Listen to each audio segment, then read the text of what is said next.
Dr. Pinker talks about this in How the Mind Works. If you want to learn about this topic specifically, you can find it in Emotional Intelligence by Dan Goleman.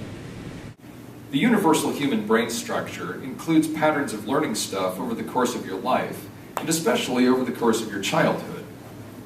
In any part of the world, that starts with people first figuring out how to live there with whatever resources they find there. Then they teach those things to their children. Those ideas keep being reinforced by the people's living conditions, so the people keep learning the same ideas from one generation to the next. People keep thinking of new ideas wherever they can too, but some cultures develop faster than others at various times because sometimes cultures reach a point where their technological level balances out with the resources that are available in their area. If they could develop more technology, they could extract more resources from their environment and build more technology. But with the resources they're able to get now, they can't build up to a higher technological level. So their culture develops a little here and a little there. Their technological level stays balanced against their resource base, and they keep living on the same remote islands in the Pacific Ocean for thousands and thousands of years, and they don't destroy their environments. Everyone feels that their own culture is right because everyone knows how to use their own culture in their living conditions to make their livings. The only way you can really compare two cultures side by side is by learning both of them equally well. Some people do that, but a lot of people don't. There's no way any one person could learn every culture on Earth equally well.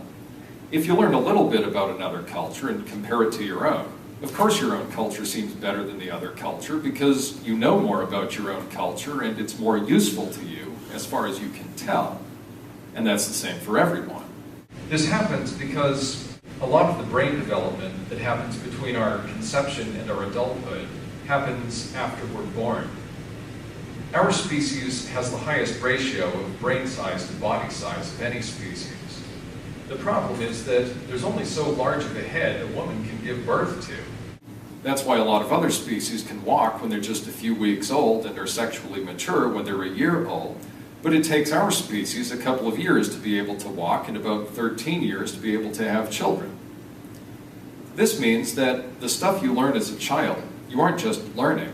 It's also getting built into the development of your brain.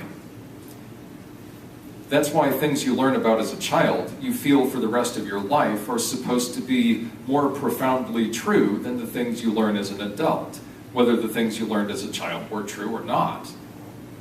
That's why you feel like your native language is your native language, and any other language you learn as an adult is a foreign language. That's also why it's so hard to treat adults for emotional abuse they've suffered as children.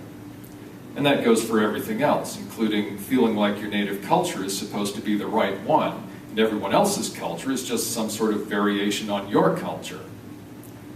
But everyone else feels the same way about their culture.